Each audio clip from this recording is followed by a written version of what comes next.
Você acompanha agora o Notícias Pastorais desta semana, que traz a vida da igreja na Amazônia, no Brasil e no mundo.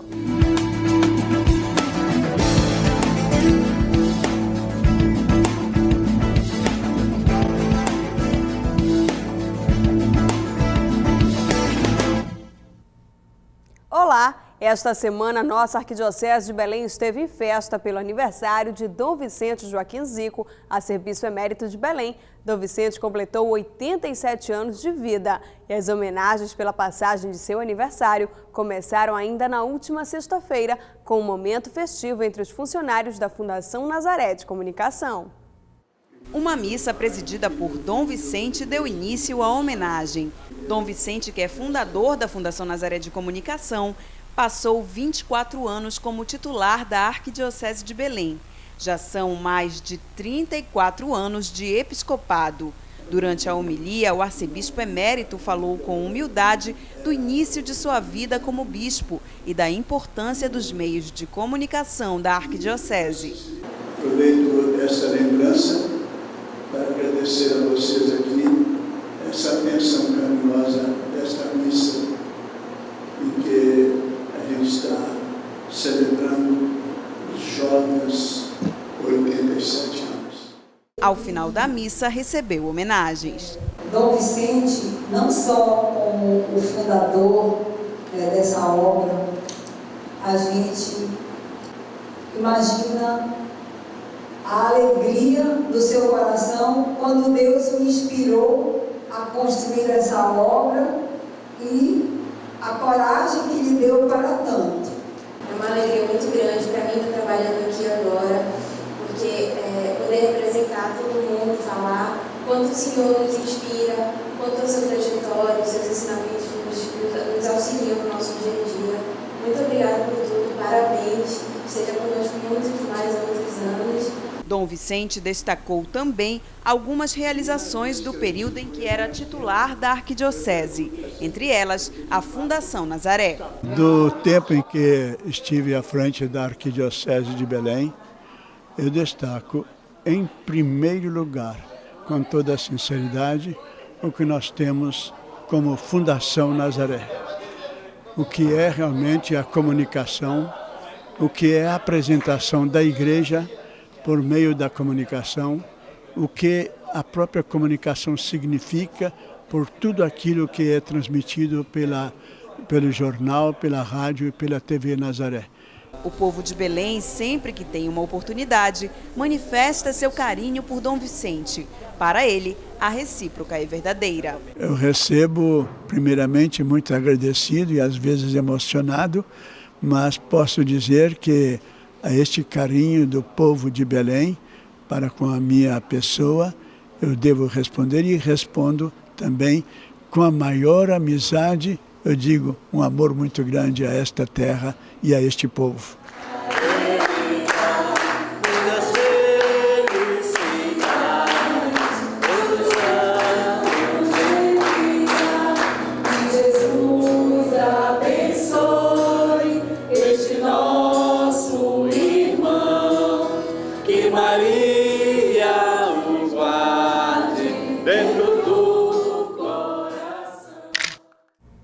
Dom Vicente Zico é um homem que ama o Pará e que é muito amado pela população. São 87 anos de doação, humildade e sabedoria. 33 anos de sua vida foram dedicados ao serviço da igreja e ao povo do Pará. Dom Vicente recebeu a repórter Caroline Guimarães na residência episcopal para conversar um pouco da sua caminhada. Dom Vicente Zico, primeiramente, parabéns pelo seu aniversário e muito obrigada por nos conceder essa entrevista. Muito obrigado. Dom Vicente, o senhor na verdade, o senhor está completando hoje 87 anos de vida, uma vida dedicada a Deus, né? Aos 23 anos o senhor foi ordenado sacerdote. Como foi esse momento para o senhor? Foi uma graça de Deus que veio esta minha convicção da bênção com que Deus acompanhou a família que eu pertenço. Eu devo minha vocação aos meus pais, pela fidelidade à vida cristã que eles sempre manifestaram e pela dedicação carinhosa aos filhos formando-os de uma maneira que eu considero a mais adequada, em duas pessoas que eram cheias de fé e amavam de fato os filhos.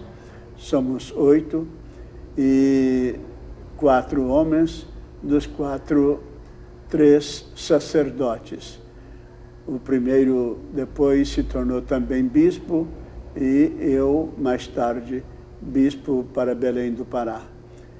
Eu considero uma bênção de Deus a graça da vocação sacerdotal. Entrando no seminário com 11 anos de idade, naquele tempo, o seminário menor recebia meninos com esta idade. Fiz o seminário menor até aos 15 anos e no final dos 15 anos eu fui para o seminário maior em Petrópolis, noviciado e 6 anos de estudos, filosofia e teologia. E com 23 anos de idade, de fato, eu me ordenei sacerdote em Petrópolis, onde fiz os meus estudos. Agora, no dia 6 de janeiro, o senhor completou 33 anos, né? 33 anos de sagração episcopal. Em 1981, o senhor foi ordenado bispo pelas mãos do Papa João Paulo II. Como foi esse momento para o senhor? Um momento de graça e de muita emoção.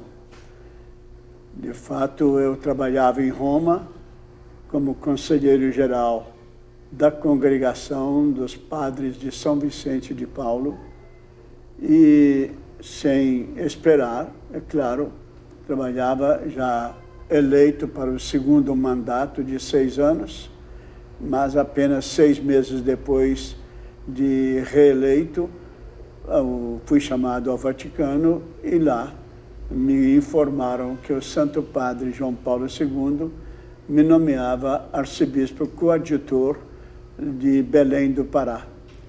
Fui ordenado no mês seguinte, em Roma mesmo, pelo mesmo Papa João Paulo II, e vim para Belém, onde cheguei no dia 7 de março de 1981, tendo sido ordenado no dia 6 de janeiro deste ano de 81.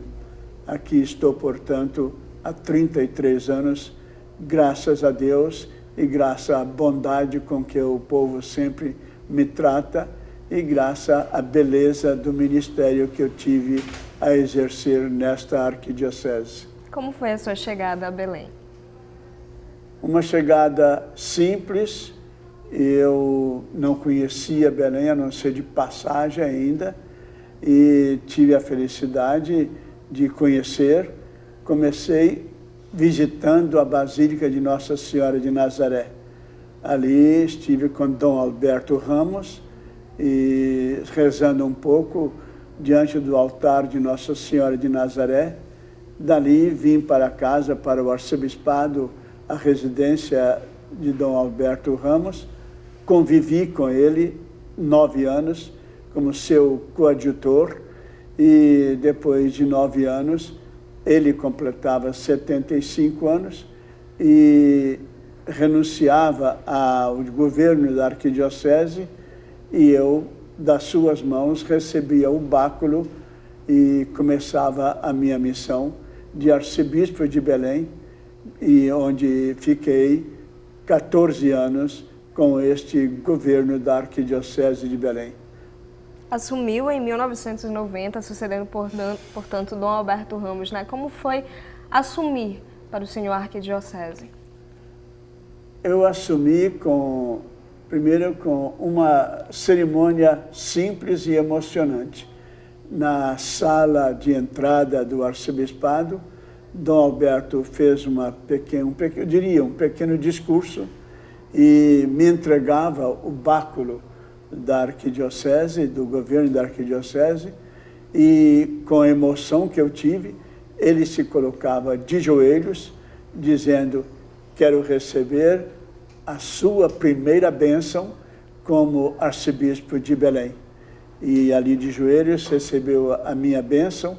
Eu fiquei emocionado com aquele gesto dele e marquei que seria depois a solenidade de começo do governo da arquidiocese, seria no dia da festa de Nossa Senhora de Belém.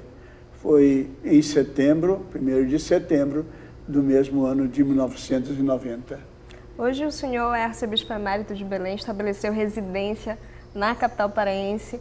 Conviver com Dom Alberto, conviver com Dom Teodoro e partilhar esse conhecimento de tantos anos, como é que o senhor se sente partilhando esses conhecimentos com eles? Primeiro, eu diria a minha convivência com o próprio Dom Alberto Ramos. Muito me edifiquei com ele nos 9 anos em que convivemos, e depois eu convivi também com o auxiliar de Dom Alberto, que ficou meu auxiliar, o santo Dom Tadeu Prost, que era o administrador da arquidiocese e auxiliar da arquidiocese durante 30 anos. Depois que Dom Tadeu renunciou, porque ele chegou aos 75 também, e já estava bastante enfermo, eu recebi, ainda uns 3 anos depois, como auxiliar, Dom Carlos Verzeletti, que foi realmente uma bênção de Deus para mim, não somente como amigo, nós somos muito amigos, mas alguém que me auxiliou enormemente como meu auxiliar na arquidiocese. Nós dois é que concordamos e começamos a preparar, com a presença do senhor Núncio Apostólico aqui na casa da residência, começamos a preparar uma nova diocese. Todo o interior da arquidiocese, porque era uma administração pastoral bem diferente da capital, ou muito diferente, então achamos que seria oportuno e apresentamos ao senhor Núncio Apostólico a ideia de uma nova diocese. Belém conservaria a arquidiocese com alguns municípios, e são 4 ou 5, e todo o interior, a partir de Santa Isabel do Pará, todo o interior seria com umas 30 paróquias naquela ocasião, e então ficou a nova diocese. Eu tive a felicidade de trabalhar assim com Dom Alberto, com Dom Tadeu Prost e com Dom Carlos, até o dia em que renunciei. Foi criada a nova diocese e Dom Carlos foi nomeado o primeiro bispo da diocese de Castanhal. A Igreja das Mercês, localizada no bairro da Campina, em Belém, realiza neste domingo o 2º Seminário de Vida no Espírito Santo. Durante todo o dia haverá um momento de oração, pregação, adoração e batismo. Todos estão convidados a participar. E ainda com notícias da Arquidiocese de Belém, no último domingo tomou posse o novo pároco da Igreja de Santo Antônio de Pádua, no Coqueiro. Padre José Antônio de Jesus foi transferido da paróquia de Nossa Senhora da Conceição Aparecida, no bairro da Pedreira. Os paroquianos chegaram cedo. Aos poucos, a igreja foi ficando lotada para a cerimônia de posse do novo pároco. Depois de 11 anos à frente de Santo Antônio de Pádua, Padre Gino Sala se despediu da paróquia. Eu aprendi muito deste povo. Eu procurei de ensinar, mas o povo me ensinava também. Eu me sinto muito agradecido. A notícia da transferência chegou há cerca de 2 meses, quando a Arquidiocese de Belém anunciou a mudança de mais de 30 sacerdotes. Estamos muito agradecidos, muito obrigado e aos padres xaverianos. Que Deus abençoe vocês. Nossa gratidão e reconhecimento pelo bom trabalho que aqui realizaram. E sai o padre Gino como pároco e entra o padre José Antônio, que era pároco da paróquia de Nossa Senhora da Conceição Aparecida na Pedreira. Ele é muito bem-vindo aqui, os seus futuros paroquianos aguardam com muita expectativa a vinda dele aqui. Padre José Antônio hoje recebe a missão de dirigir a paróquia de Santo Antônio de Pádua. Meu coração está assim, muito alegre, muito feliz, porque eu já ouvi algumas pessoas. Eu estou muito feliz porque tem alguma coisa dentro do meu coração assim, que quer colocar aqui nessa igreja, quer deixar o amor de Deus, quer implantar o amor para as pessoas. Eu estou muito feliz porque eu creio que Deus, agora nas minhas preces que eu fiz ainda há pouco atrás, Deus falava muito forte, deixa comigo que eu agirei, deixe comigo que eu agirei. Então eu confio muito na bondade de Deus, confio no povo de Deus daqui dessa paróquia. No rito de posse, Dom Teodoro Mendes pediu que o sacerdote fizesse o juramento. Ao assumir o ofício de pároco, prometo conservar sempre a comunhão com a Igreja Católica, quer em palavras por mim proferidas, quer em meu procedimento. Depois de renovar as promessas sacerdotais, Padre José recebeu as chaves da igreja. Padre Antônio recebe as chaves da igreja e cuida da porção do povo de Deus que te é confiado. Desempenha com verdadeira caridade e contínua alegria a missão de pároco. Os paroquianos de Nossa Senhora da Conceição Aparecida acompanharam a cerimônia e vieram se despedir. O Padre José Antônio, ele é muito amado na paróquia de Aparecida, no bairro da Pedreira, é um sacerdote muito amigo. E fica aquele sentimento já de tristeza, mas de alegria, porque ele é um padre de missão. Então nós sabemos que ele vai assumir com muito amor este novo propósito que Deus coloca no coração dele. O clima de despedida também contagiou os paroquianos de Santo Antônio. Ele fez um crescimento muito grande, tudo que mudou aqui, a gente agradece muito a ele e parabenizar, né, que tudo que ele fez e agradecer, porque a comunidade toda queria agradecer da mesma forma para ele. Durante seu trabalho na paróquia, Padre Gino ampliou as pastorais dos grupos e movimentos, reformou a igreja, instalou refrigeração e construiu um centro de formação. Eu procurei de ajudar o povo, de estar a braços abertos, receber. Eu falei que cada um tem o seu carisma, a sua mentalidade. Nós devemos aceitar a pessoa como é. Porque eu não posso exigir que um seja igual ao outro, que pense igual ao outro, que faça a mesma coisa que o outro. Nós devemos aceitar, porque a variedade enriquece a pessoa. Na missa de posse, a comunidade reconheceu a dedicação do ex-pároco e agradeceu.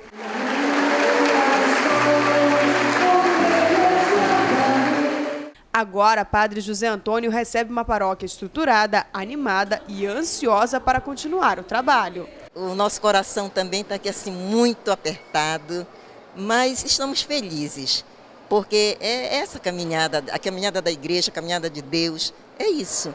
Né? Mas esperamos assim, ele vai daqui, da paróquia, mas nós estaremos sempre com ele, sempre acompanhando, sempre procurando saber como ele está.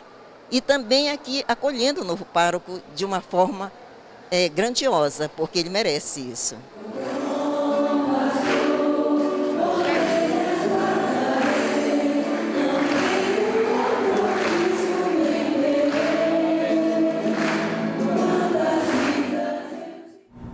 A paróquia de Nazaré possui como um dos seus principais serviços a Guarda de Nazaré, um grupo mantido por mais de 800 voluntários. O diácono Israel está aqui conosco para dar mais detalhes sobre esse trabalho da paróquia de Nazaré.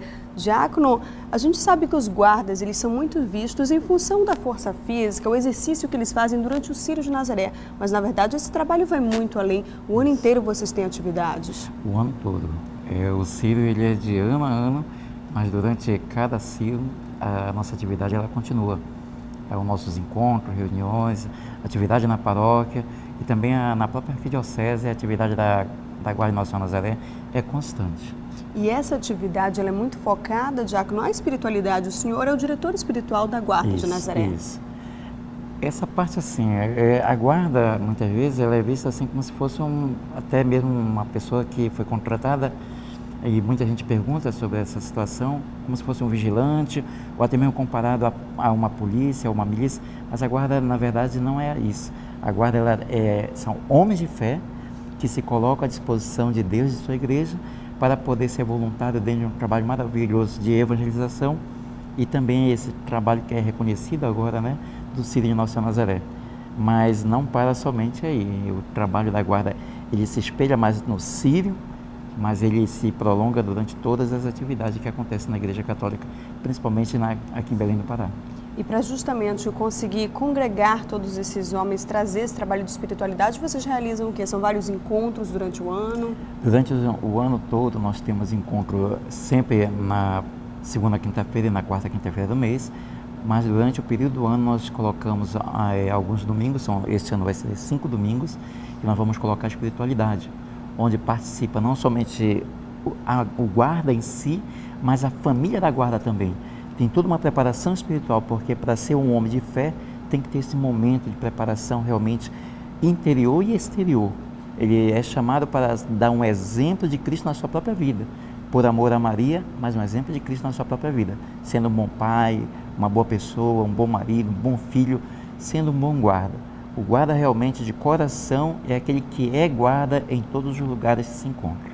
Agora, diácono, quem quiser acompanhar um pouco mais esse trabalho da guarda da paróquia de Nazaré, ainda estão abertas as inscrições? Como é que as pessoas podem procurar participar também desse serviço? A participação do guarda, para ele poder ser um guarda, ele tem que primeiro ser indicado por um padre ou por alguém da igreja, até mesmo por um guarda paroquial. E esta indicação, ela vem justamente para poder certificar de que aquela pessoa, ele é um católico e que quer dar um testemunho ainda maior. A guarda já está aberta a inscrição da guarda de Nossa Senhora Nazaré, que será na segunda quinta-feira do mês de fevereiro e na quarta quinta-feira do mês de fevereiro serão apresentados novos guardas, sempre acompanhado de uma indicação, ou como nós podemos chamar até mesmo de um padrinho, mas pode ser também o seu pároco, pode ser uma pessoa da igreja de Nazaré, ou uma pessoa mesmo sendo um guarda de Nossa Senhora Nazaré que possa indicar esse nosso voluntário, né? Um voluntário para Deus. Então, está aberta a inscrição agora em fevereiro, na segunda quinta-feira do mês ou na quarta quinta-feira do mês, às 19h30, lá no Centro Social de Nazaré, onde a guarda se reúne. Diácono Israel, agradeço a sua presença aqui no Notícias Pastorais, parabenizo também por esse bonito trabalho feito junto à guarda de Nazaré aqui da paróquia. O Notícias Pastorais agora vai para um breve apoio cultural e a gente volta já. E neste domingo, quem toma posse é o novo pároco da Igreja de Santana, Padre Jaime Sidônio, com seu vigário, Padre João Evangelista. A posse será durante a celebração eucarística das 9h da manhã. Agora vamos acompanhar as notícias do Vaticano. Nesta semana, o Papa Francisco nomeou 2 novos bispos para o Brasil. Dom Edmilson Amador Caetano, de 53 anos, é natural de São Paulo e foi transferido de Barretos para a Diocese de Guarulhos. Nomeado também como bispo auxiliar da Arquidiocese de Salvador, na Bahia, Padre Estevão dos Santos Silva, de 45 anos. Padre Estevão pertencia à Arquidiocese de Vitória da Conquista e sua ordenação episcopal está marcada para 30 de março. O Papa Francisco também nomeou o arcebispo brasileiro Wilson de Jesus Montanari como secretário do Colégio Cardinalício. Dom Wilson é natural de Sertãozinho, interior de São Paulo, e trabalha na Congregação para os Bispos desde 2008. No ano passado, o Papa nomeou o secretário da Congregação para os Bispos. E durante a catequese, o Papa Francisco voltou a falar sobre os sacramentos. Mesmo com o rigoroso frio na Itália essa semana, a Praça de São Pedro estava lotada. O Papa Francisco deu continuidade à série de catequeses sobre os sacramentos e hoje falou sobre o Crisma, que reforça ainda mais a ligação dos fiéis com Cristo e com a sua igreja. Explicou que o sacramento da confirmação é uma continuidade dos sacramentos de iniciação cristã. Nos preocupamos para que nossas crianças e nossos jovens recebam o Crisma? Isso é muito importante. E se vocês têm em casa jovens que ainda não a receberam e que estão na idade de recebê-la, façam o possível para que aconteça o cumprimento dessa iniciação cristã e que assim eles recebam a força do Espírito Santo. Francisco afirmou que Cristo se faz presente em nós e em nossas vidas quando acolhemos o Espírito Santo no nosso coração e o deixamos agir. Papa Francisco mencionou o Catecismo da Igreja Católica, recordando que com o sacramento do Crisma aumenta ainda mais a graça recebida no batismo. Explicou ainda que o Espírito Santo, recebido durante este sacramento, nos faz difundir a fé, confessar o nome de Cristo e não ter vergonha de sua cruz. E o Papa continua a esbanjar simpatia. Desta vez, ele foi escolhido para ilustrar a capa da última edição da revista musical Rolling Stone. Pesquisa divulgada nesta semana em Roma indicou o Papa Francisco como o termo mais procurado na internet. Em segundo e terceiro lugar, aparecem na mesma sondagem o presidente dos Estados Unidos, Barack Obama, e o ex-analista da CIA, Edward Snowden. Andando pelas ruas de Roma, bem perto do Vaticano, mais indícios que comprovam a popularidade do Papa latino-americano. Aqui, Francisco aparece em um grafite vestido de super-herói, uma verdadeira obra de arte que está atraindo a atenção de quem já aprendeu a amar o Papa Francisco. Nós apreciamos e gostamos muito deste Papa. É um personagem novo e fantástico. Um personagem novo. Fantástico. Este senhor afirma que fez questão até mesmo de trazer sua filha, para que ela cresça aprendendo o que ensina Francisco. Gostamos muito do Papa Francisco. Digo que ele é admirado até mesmo por nossos amigos e conhecidos que nem são católicos. Para Rita, nesta maleta estão representados valores que não têm nada a ver com o dinheiro, mas com os valores que Francisco tem plantado nos corações de todos nós. E também nesta semana, o Papa Francisco surpreendeu a todos. Da janela do Palácio Apostólico, ao lado de 2 adolescentes, o Santo Padre soltou 2 pombas numa manifestação pela paz. No Vaticano, a oração do Ângelus, conduzida pelo Papa Francisco, foi diferente. Ao seu lado, na janela do apartamento apostólico, estavam 2 adolescentes da Ação Católica de Roma. Depois de lerem uma mensagem, com a ajuda do Santo Padre, soltaram 2 pombas simbolizando a paz. Na reflexão, o pontífice falou de Jesus, que foi às periferias e que hoje ele mesmo passa pela nossa vida cotidiana. Ele jamais decepciona. Deixemo-nos alcançar pelo seu olhar, pela sua voz e sigamos Jesus, para que a alegria do Evangelho chegue até os confins da terra e nenhuma periferia fique sem a sua luz. Recordando-se de um crime que ocorreu há uma semana na região italiana da Calábria, num ajuste de contas da máfia local e que ocasionou a morte de uma criança de 3 anos, afirmou: essa brutalidade contra uma criança tão pequena parece não ter precedentes na história da criminalidade. Rezemos por Nicolas, que certamente está no céu com Jesus, e pelas pessoas que cometeram este crime, para que se arrependam e se convertam ao Senhor. Já no sábado, o Papa Francisco foi até a Basílica de São Paulo, fora dos muros. Ao lado do representante do Patriarca Ecumênico, Genádios, e do representante da Comunhão Anglicana na Santa Sé, David Moxon, rezou diante do túmulo do apóstolo Paulo e conduziu a oração das vésperas. A ocasião encerrou a semana de oração pela unidade dos cristãos. No dia em que a igreja celebrou a conversão de São Paulo, baseado no testemunho do apóstolo dos gentios, o Papa criticou a divisão e considerou: todos nós fomos prejudicados pelas divisões. Nenhum de nós quer se tornar um escândalo. É por isso que devemos caminhar juntos na estrada que leva à unidade. Falou da diversidade reconciliada possível somente através do Espírito Santo e acrescentou: não pode ser diviso. Cristo não pode estar dividido. Essa certeza deve nos incentivar a continuar com humildade e confiança o caminho para o restabelecimento da plena unidade visível entre todos os que creem em Cristo. Della piena unità visibile tra tutti i credenti di Cristo. Refletindo sobre o ecumenismo, Francisco se recordou de João 23, que abriu caminhos novos e quase impensáveis neste sentido, de João Paulo II, que propôs às igrejas locais o diálogo ecumênico, e ainda de Paulo VI, que há quase 50 anos visitou Jerusalém e, em um gesto histórico, abraçou o patriarca de Constantinopla. É a segunda vez que Francisco marca a presença na Basílica de São Paulo, fora dos muros, e a primeira depois que foi colocado o mosaico que o representa, ao lado dos 265 pontífices que o precederam. Neste final de semana, a comunidade católica Casa da Juventude comemora 55 anos de fundação. A Thaís Freitas está aqui com a gente para falar um pouquinho dessas comemorações.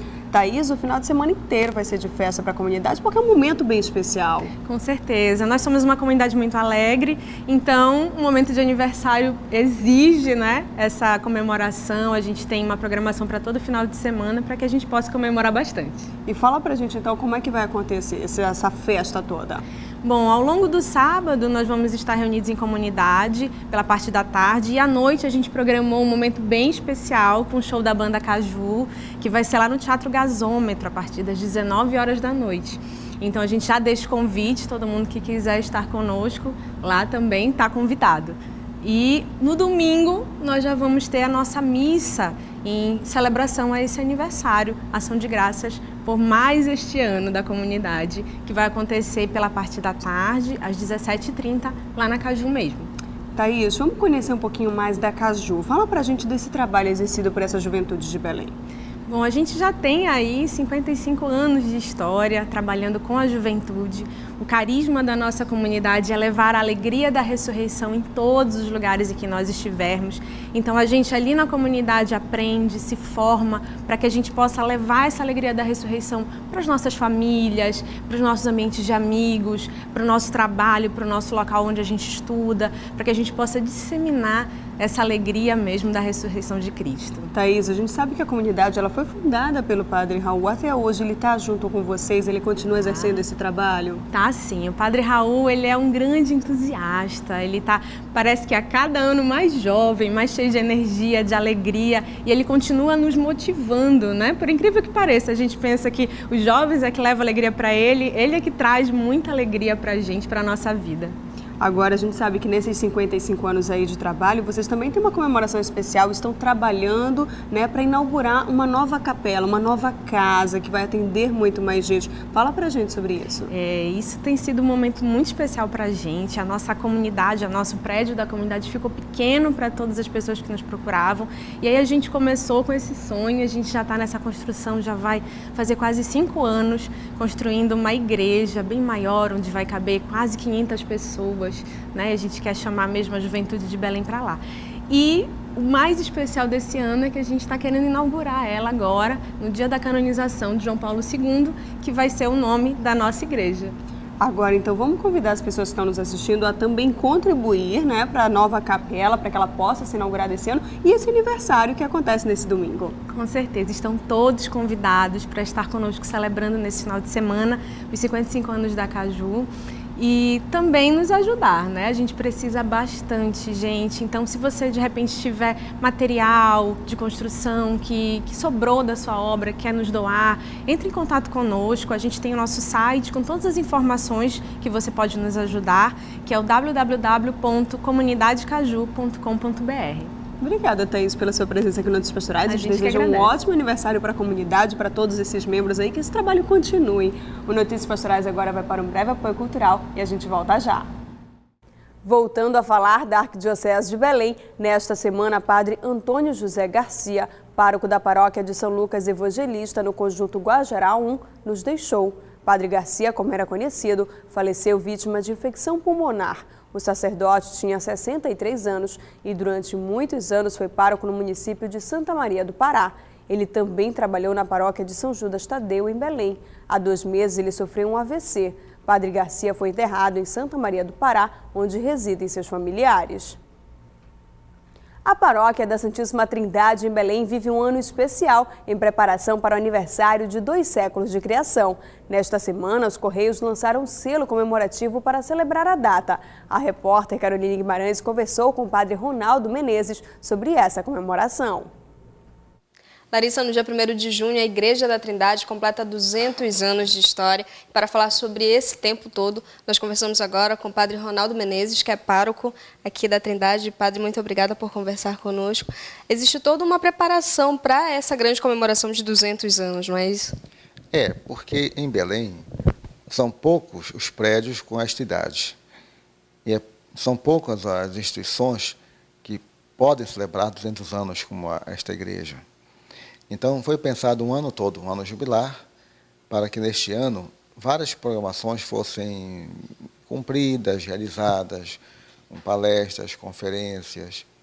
E isto tudo vai culminar no dia 1º de junho, com a missa de celebração dos 200 anos, e haverá no dia anterior, no dia 31 de maio, uma solenidade menos religiosa, mas bonita, com entregas de diplomas, essas coisas todas, para marcar os 200 anos da paróquia. Agora, em comemoração e também para lembrar essa data, por outros anos, os Correios lançaram um selo, né, da igreja. Que selo é esse? Bom, é um selo muito bonito, que marca a história de Belém. e marca na história de Belém a história desta igreja. E foi iniciada em 1803 e concluída em 13, e abençoada em 14. Este é o selo. Houve a obliteração no dia 26, o último. Esteve aqui conosco Dom Vicente, que foi o primeiro a marcar com carimbo, né, o selo. Quem quiser colecionar, adquirir, como é que faz? Pode comprar aqui na igreja o selo, a cartela ou um só para guardar, ou nos correios, porque esta é uma edição limitada. Então, quem não comprar agora não vai comprar mais, só daqui a 100 anos. Os 300 anos. Padre Ronaldo, qual a importância da comunidade participar dessa grande festividade, de estar comemorando esses 200 anos junto à igreja? Eu penso que a importância reside num fato muito simples. Não só a identificação com a igreja, com a paróquia, mas a adesão à igreja, à paróquia, o viver a eclesialidade, viver a paróquia como um lugar onde se encontram pessoas de bem, pessoas que vivem bem, pessoas alegres, felizes, para dar um sinal aos outros de que a paróquia é um lugar de pessoas felizes. Padre Ronaldo, então vamos convidar quem estiver nos assistindo a participar dessa grande festa. Ainda até junho nós vamos ter momentos importantes. Primeiro, um cerco de Jericó. Vamos ter aqui um cerco de Jericó que vai marcar de modo muito sólido esta igreja como um sinal da presença de Deus na comunidade. E esse cerco de Jericó vai começar, acho que no dia 1º de junho, a gente começa com o cerco de Jericó, e no dia 8 de junho começa a festividade paroquial, até o dia 15 de junho, quando a igreja ela vai se projetar, acho que de modo muito solene, para já as celebrações que a Arquidiocese toda vai estar fazendo dos 400 anos de Belém, do Congresso do Eucarístico Nacional, ou seja, é um conjunto de ações que vão chegar numa culminância, que é uma celebração festiva para toda a cidade de Belém. Acho muito importante. Muito obrigada, Padre Ronaldo, por conversar conosco. Parabéns pelo trabalho realizado aqui na paróquia. Parabéns à igreja, né? A nossa igreja de Belém. Muito obrigada. Caroline Guimarães, para a Fundação Nazaré de Comunicação. Nesta segunda-feira, dia 3, data dedicada a São Brás, os devotos de Belém participarão de procissão e missa solene às 19h30 na Capela de São Brás, localizada na Travessa Tapajós, na Vila Fará. Durante a celebração, haverá a tradicional Bênção das Gargantas. Neste final de semana, o Movimento República de Emaús está realizando uma feira de produtos usados. Os equipamentos foram recondicionados para serem reutilizados. O trabalho é fruto da arrecadação de materiais usados e das oficinas de manutenção realizadas na instituição. Adson começou a frequentar o Movimento República de Emaús, no bairro do Bengui, em Belém, ainda em idade escolar. Obteve sua formação inicial na Escola Cidade de Emaús, quando ela ainda estava sob a coordenação do movimento. Participou de várias atividades. Atualmente, contribui consertando objetos imóveis doados, tarefa da qual se orgulha bastante. Eu morava no Maranhão, aí a minha mãe veio para cá tentar a sorte e graças a Deus ela conseguiu para que pudesse criar gente, né? E aí apareceu a oportunidade com uma senhora que ela era merendeira aqui na escola e me matriculou aqui.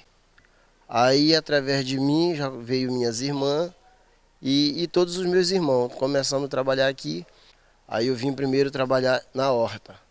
Gostei, inclusive ainda fiz uma no quintal lá em casa. O que eu aprendi aqui, eu fazia em casa.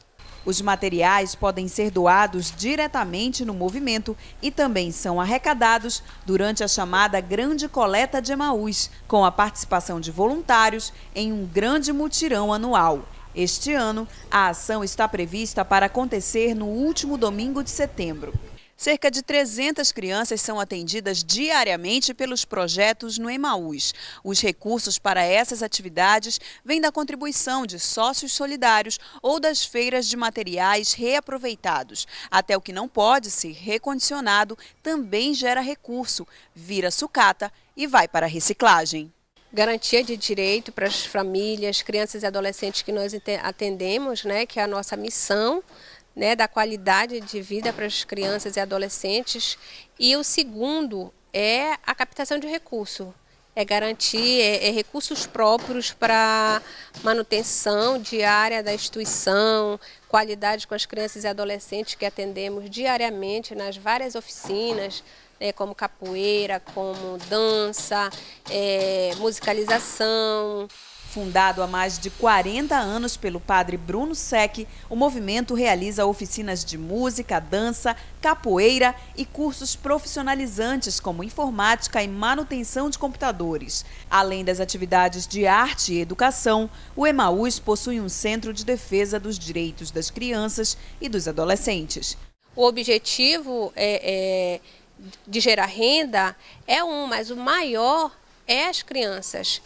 Nós não só geramos renda, nós também ajudamos esse jovem à medida que um educador analisa essa família, que não tem uma cama, que não tem um guarda-roupa, nós também estamos atendendo essa pessoa, que ela tenha o mínimo de condições. Nesta semana, o Vaticano reconheceu as virtudes heróicas de irmã Serafina Sink, que fazia parte do trabalho aqui na região amazônica. A irmã Marília Menezes está aqui com a gente para falar um pouco desse reconhecimento e a importância disso aqui para a Amazônia. Irmã Marília, irmã Serafina também fazia parte da congregação das Filhas do Sangue de Cristo. O nome da congregação é Irmãs Adoradoras. Adoradoras, não é bem filhas? Adoradora do Sangue de Cristo. É a minha congregação e a sede é em Roma, Casa Geral, onde está a postuladora, que é uma irmã italiana. Mas eu sou a vice-postuladora e tenho ajudado.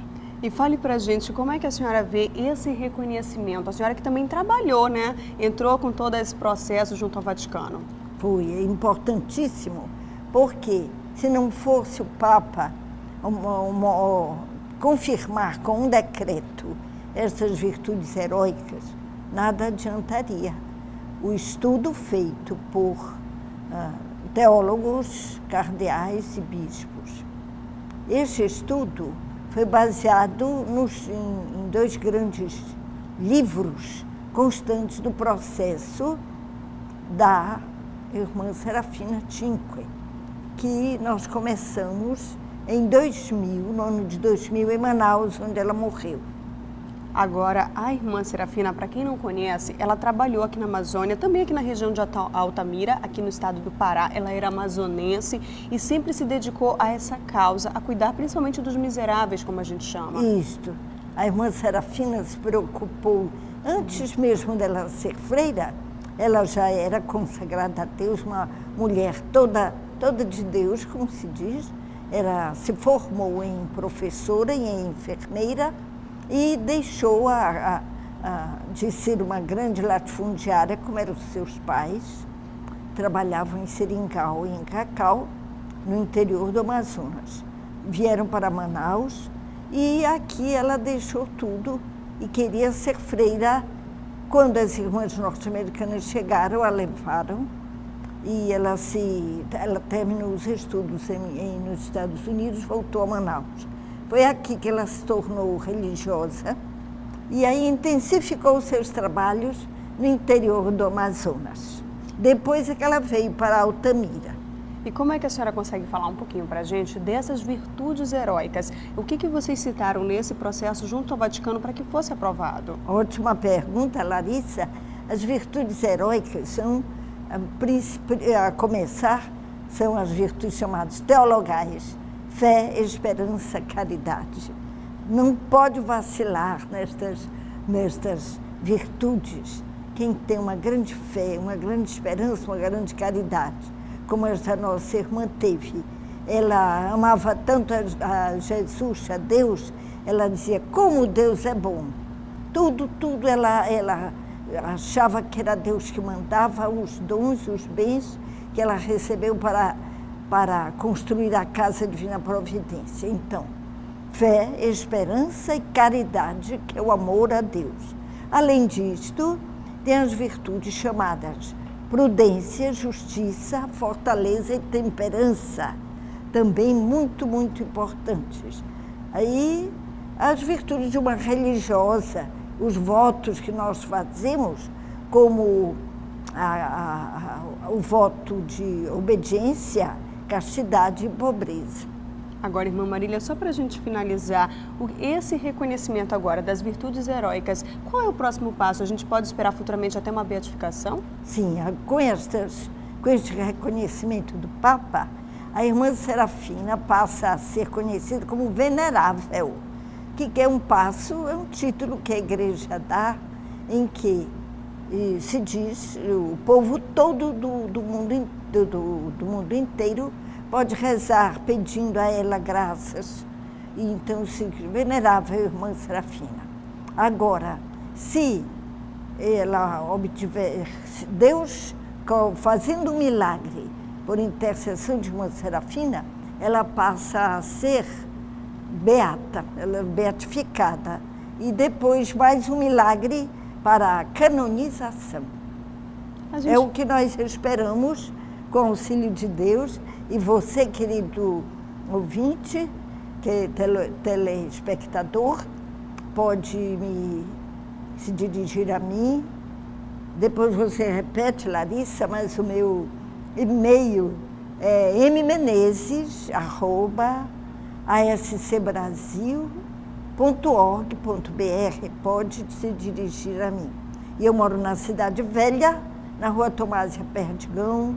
Tenho material para você, em que você conhecerá mais a vida da venerável irmã Serafina. Muito obrigada, irmã Marília. Fica o contato, então, da irmã para quem quiser saber mais detalhes sobre todo esse trabalho tão bonito exercido por irmã Serafina Sink aqui na Amazônia. A gente deixa, então, o seu e-mail, o seu endereço. Quem quiser pode entrar em contato direto com a irmã Marília. Agora, o Notícias Pastorais vai para um breve apoio cultural e a gente volta já. No próximo dia 15, a Pastoral do Dízimo da Arquidiocese de Belém realiza uma manhã de espiritualidade na paróquia de Santa Cruz. O objetivo do evento é reunir os missionários envolvidos na pastoral das paróquias da Arquidiocese para juntos refletirem o tema Dízimo, Expressão, uma igreja que se renova. Essa semana foi de oração pela unidade dos cristãos na Terra Santa. Este ano são comemorados os 50 anos do encontro histórico entre o patriarca da Igreja Ortodoxa e o Papa Paulo VI, o primeiro passo para o ecumenismo.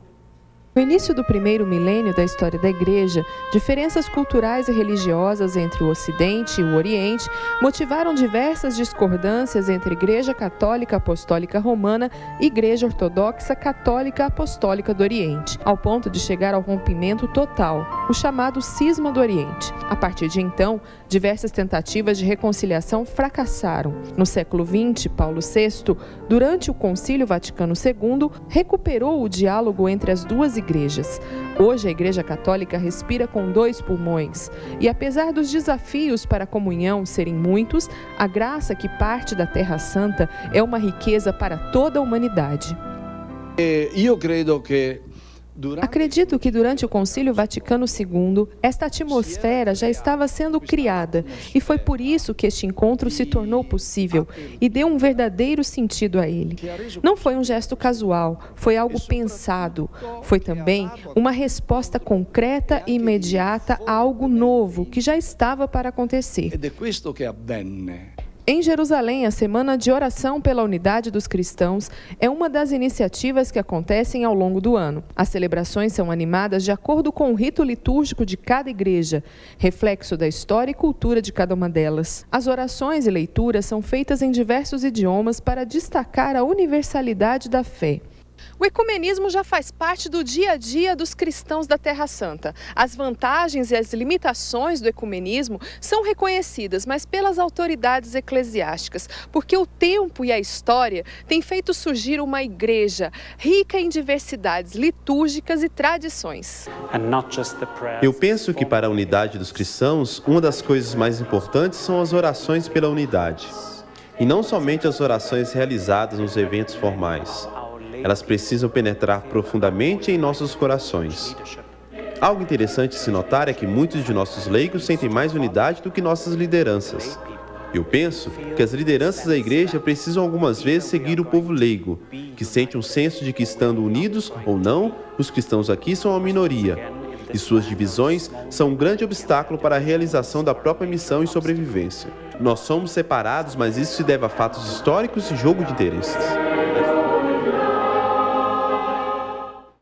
A comunidade Três Pastorinhos, pertencente ao Santuário de Nossa Senhora de Fátima, em Belém, promove de 18 a 20 de fevereiro a festividade dos Pastorinhos Beatos. Nos 3 dias de festa haverá Santa Missa às 19 horas, seguida de momentos sociais. No dia 20, a procissão dos padroeiros sairá às 18 horas da capela localizada na rua Antônio Baena.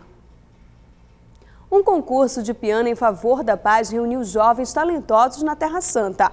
E isso acontece há 15 anos no Instituto Magnífica, escola de música que surgiu no coração da cidade velha de Jerusalém e promove, por meio da música, o diálogo e a unidade entre as culturas e religiões presentes na região. Um concurso de piano aberto a todos os pianistas que vivem e estudam em Jerusalém. Um ótimo programa cultural e também a oportunidade de conhecer novos talentos. A competição musical mais antiga da região está na sua 15ª edição.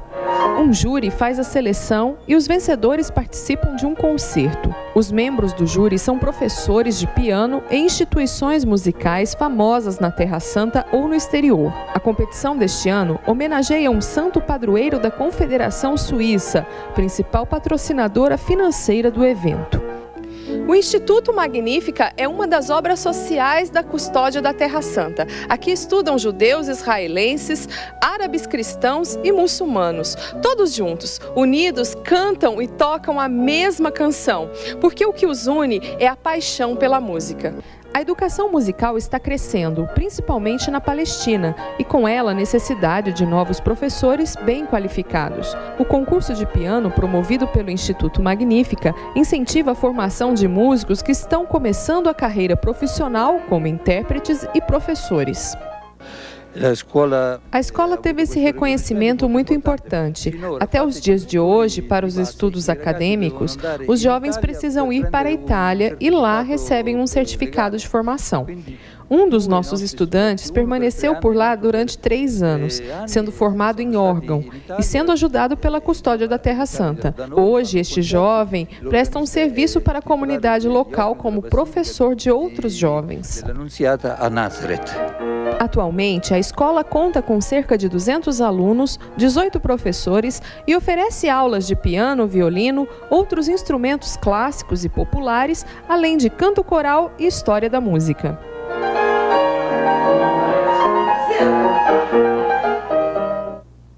Chegamos ao final de mais um programa. Se você quiser acompanhar as reportagens exibidas aqui no Notícias Pastorais, você pode acessar o portal Nazaré, www.fundacionazaré.com.br. Para divulgar sua paróquia, sua festividade ou seu evento, entre em contato com a nossa central de relacionamento através do 40069211. Vamos nos despedindo, acompanhando um momento especial vivido pelos moradores de Aracaju. No último final de semana, eles tiveram uma boa oportunidade para reavivarem a fé. A 16ª edição do Osana Sergipe teve momentos marcantes. Na sexta-feira, a alegria do Cosme levantou a juventude. Eu vim em busca deste grande encontro, um encontro pessoal para com Cristo. Optamos por Deus que é o Osana. Flavinho encerrou a noite com muita oração.